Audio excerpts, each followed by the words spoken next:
Consigliere Franco Spada, consigliere regionale dell'Italia dei Valori in Lombardia. Io oggi in Regione ho verificato le notizie giornalistiche per quanto riguarda i compensi, ho verificato che effettivamente le cifre sono quelle che giravano in questi giorni, sono cifre che io adesso, ma anche un mese fa, anche anni fa, ho sempre detto che erano cifre inconcepibili perché troppo alte.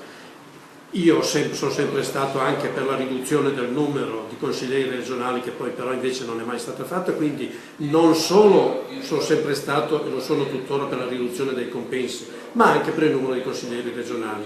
Al che oggi ho fatto le mie verifiche, ho pensato, siccome io ho fatto per 20 anni il presidente della comunità montana di Scalve, seguendo in particolare i servizi sociali, e quindi so le esigenze che ci sono, alle quali oggi si aggiunge sul territorio una crisi economica spaventosa che mette in condizioni tante famiglie di non arrivare a fine mese, ho pensato a queste famiglie.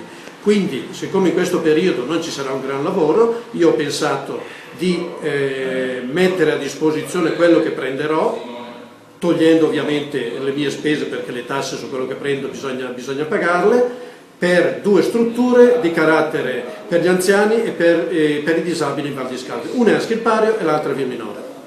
E invito espressamente gli altri 79 consiglieri di tutti i partiti, da quelli di maggioranza a quelli di minoranza, a fare altrettanto. Sarebbe una bellissima iniziativa da parte di tutti.